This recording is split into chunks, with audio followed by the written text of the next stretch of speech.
নমস্কার বন্ধুরা, আজকে আমি বানিয়ে দেখাবো পালং পনির পরোটা। পালং শাকের সম্পূর্ণ পুষ্টি আর পনিরের ভরপুর প্রোটিন। পরোটাগুলো বাইরে থেকে ক্রিস্পি হবে আর ভেতর থেকে থাকবে সফট। আশা করছি প্রতিদিনের মতো আজকের রেসিপিটাও তোমাদের অনেক ভালো লাগবে। আজকের রেসিপির জন্য সবার প্রথমে আমি নিয়েছি 300 গ্রাম পালং শাক। শাকগুলোকে ভালো করে ধুয়ে পরিষ্কার করে নিয়েছি। আর আমাদের লাগবে 500 গ্রাম আটা। আটার পরিবর্তে তোমরা ময়দা দিয়েও পরোটা বানাতে পারো। এখন গ্যাস ওভেনে একটা কড়াইতে জল দিয়ে জলটাকে ভালো করে গরম করে নিয়ে গরম জলের মধ্যে পালং শাকগুলো ভাপিয়ে নেব। তবে শাকগুলো একদম গলিয়ে ফেললে হবে না, মোটামুটি 1-1.5 মিনিটের মতো সিদ্ধ করে নিতে হবে। শাকগুলো এইভাবে ভাপিয়ে নিলে শাকের যে একটা খার ভাব, সেই খার ভাবটা আর থাকে না। তো দেখতে পাচ্ছ খুব সুন্দর একটা সবুজ রং হয়েছে। তো এখন এই শাকগুলো জল থেকে তুলে সরাসরি ঠান্ডা জলের মধ্যে দিয়ে দিতে হবে। ঠান্ডা জলের মধ্যে দিলে শাকগুলো ওভার কুক হওয়ার ভয় আর থাকে না। তো ঠান্ডা জলের মধ্যে একটু নেড়ে চেড়ে তুলে নেব। এখন একটা মিক্সিং জারের মধ্যে দিয়ে দিচ্ছি। আর এর সাথে দিয়ে দেব আদা আর কাঁচা লঙ্কা।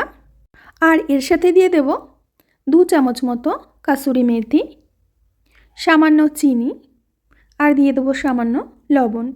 এখন এর একটা মিহি পেস্ট বানিয়ে নেব। পেস্টটা হয়ে গেছে। এখন আটার মধ্যে পেস্টটাকে দিয়ে দিচ্ছি আর মিক্সিটা ধুয়ে একটু জল দিয়ে দেব। এর মধ্যে দিয়ে দেব 2 টেবিল চামচ মতো সাদা তেল আর দিয়ে দেব 1/2 চামচ মতো লবণ।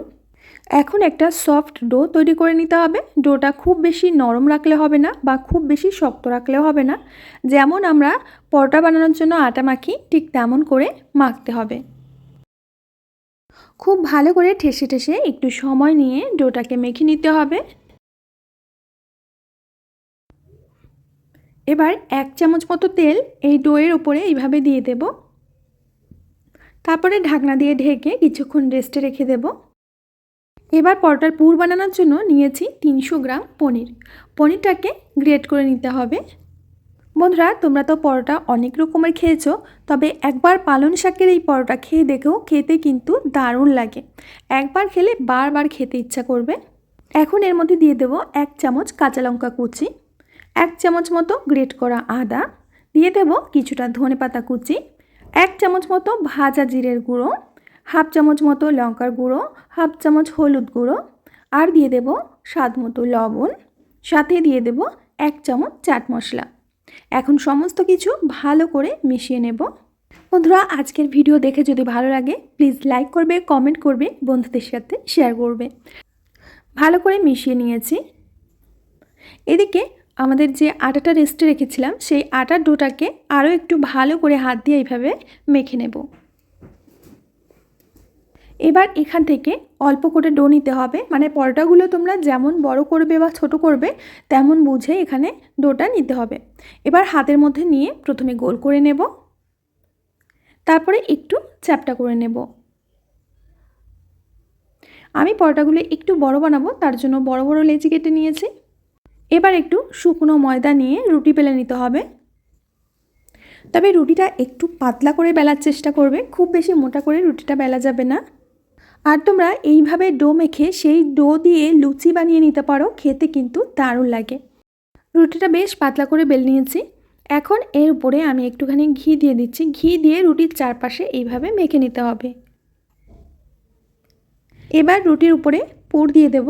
পনিরের পুর আমি এখানে 2 চামচ মতো দিয়ে চৌকো শেপ করে নিচ্ছি। যেহেতু আমি পরোটাগুলো চৌকো বানাবো, পুরটাও চৌকো করে দিতে হবে। এবার পরোটাটাকে ভাঁজ করে নেব। অন্য পাশে একটু জল লাগিয়ে দেব। তোমরা দেখলেই বুঝতে পারবে পরোটাটা আমি কিভাবে ভাঁজ করে নিচ্ছি। আর গোল পরোটার চাইতে চৌকো পরোটা বানানো কিন্তু ভীষণই ইজি, আর এটা ফেটেও যায় না। আজকে আমার এই ভিডিওটা দেখতে যদি নতুন কোনো বন্ধু এসে থাকো প্লিজ আমার চ্যানেলটিকে সাবস্ক্রাইব করবে, পাশে থাকা বেল বাটনের অল অপশনে ক্লিক করবে, যাতে প্রত্যেকটি ভিডিও আপলোড হওয়া মাত্র সবার প্রথমে তোমার সামনে পৌঁছে যায়। তো দেখতে পাচ্ছ আমি পরোটাটা ভাঁজ করে নিয়েছি। এবার একটু চেপে চেপে নিতে হবে। তারপরে একটু গুঁড়ো আটা মেখে নিয়ে পরোটাটাকে একটু হালকা হাতে বেলে নিতে হবে। পরোটাটা কিন্তু হালকা হাতে বেলে নিতে হবে, খুব বেশি প্রেসার দিয়ে পরোটাটা বেলা যাবে না, তাহলে ফেটে যাবে। একটা পরোটা আমার বেলে নেওয়া হয়ে গেছে। এবার গ্যাস ওভেনে একটা তাওয়া বসিয়ে দিয়ে তার উপরে 1 চামচ মতো ঘি দিয়ে দিলাম। গ্যাসের আঁচটাকে মিডিয়ামে রেখে একটা পরোটা দিয়ে দেব। উল্টে পাল্টে পরোটাটাকে সেঁকে নিতে হবে। ভালো করে সেঁকে নিয়ে তারপরে 1 চামচ মতো ঘি আমি উপর থেকে দিয়ে দিচ্ছি। আমি এখানে ঘি দিয়ে পরোটাটা ভেজে নিচ্ছি, আপনারা চাইলে সাদা তেল দিয়ে ভেজে নিতে পারেন। বাইরেটা একটু ক্রিস্পি করে ভেজে নিতে হবে, তাহলে খেতে কিন্তু বেশি মজার লাগে। তো উল্টে পাল্টে পরোটাটা আমি ভেজে নিয়েছি, এখন নামিয়ে নেব। আর একইভাবে একে একে প্রত্যেকটি পরোটা আমি ভেজে নিচ্ছি। আর পরোটাগুলো কত সুন্দর হয়েছে তোমরা দেখেই বুঝতে পারছো। আর এগুলো খেতেও লাগে দারুণ। একটা পরোটা আমি তোমাদের ছিঁড়ে দেখাচ্ছি পরোটাগুলো কতটা সফট হয়েছে। পুষ্টি আর প্রোটিনে ভরপুর এই পরোটা একবার খেলে বারবার খেতে ইচ্ছা করবে। তো বন্ধুরা, আশা করছি আজকের রেসিপিটা তোমাদের ভালো লেগেছে। ভালো লাগলে লাইক কমেন্ট শেয়ার করবে। আমি আজ এখানেই বিদায় নেব, আবার আসবো নতুন রেসিপি নিয়ে। সবাই ভালো থেকো, সুস্থ থেকো, সকলকে সুস্থ রেখো।